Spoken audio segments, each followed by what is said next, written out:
Cela commença par une promenade sans retour. Ce matin d'avril 1998, je le revois avec une précision hypnotique. Ce n'est pas tous les jours que l'on franchit le seuil de sa maison pour la dernière fois.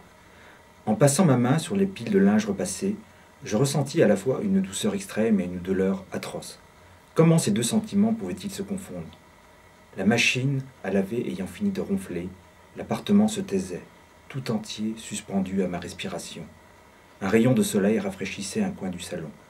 Des particules de poussière dorée gravitaient près du plafond écaillé. La grâce matinale, je le savais, serait éphémère.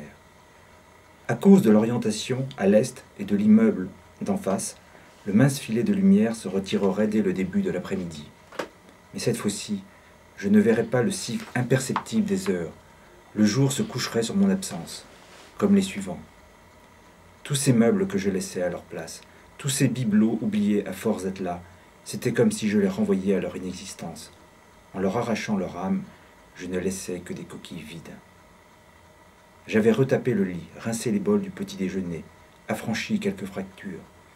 Par habitude, je fis un tour dans la salle de bain.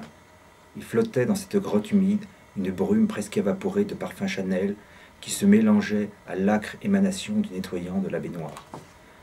Me savonnant les mains avec soin, j'examinais mon visage dans un dédale de miroir.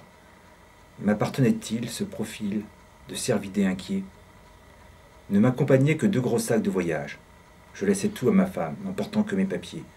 Mon compte en banque me permettait de voir venir. Au chômage depuis de nombreux mois, je touchais encore des acédiques. Sur la table de la cuisine, j'avais griffonné ce mot. « Isabelle, pardonne-moi pour tout. Je n'ai plus la force. Être un poids pour toi m'est devenu insupportable. » En fermant la porte d'entrée à double tour, une question absurde me traversa l'esprit.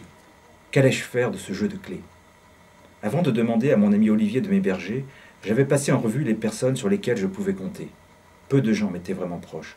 Pour des raisons obscures, disputes, éloignement ou indifférence, mes parents avaient rompu toute attache avec la famille. Depuis longtemps et des 2 côtés.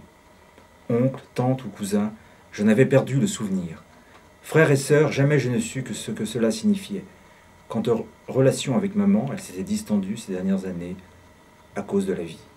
Les collègues du bureau, une page tournée. Nos amis, c'était ceux de ma femme. Les voisins, j'étais parti. Il y avait bien des noms dans mon carnet d'adresses. Connaissances, relations, vagues copains. Mais pourquoi les solliciter, eux? Ils n'étaient pas proches. Je n'avais d'ailleurs pas le cœur d'appeler quiconque. M'expliquer m'accablait. Je ne voyais personne vers qui me tourner, sauf Olivier. Mon seul véritable ami, c'était lui. Un sacré baratineur qui savait embellir la banalité d'éclats éblouissants. Le problème, c'est qu'il finissait par croire lui-même aux histoires qu'il inventait et se serait senti blessé si on l'avait détrompé. Mais s'il se dupait sans même s'en apercevoir, il retombait toujours sur ses pieds. Chez lui, le poids du pragmatisme rattrapait toujours les envolées de l'imaginaire. Comme il habitait de l'autre côté de Paris, nous nous voyions rarement.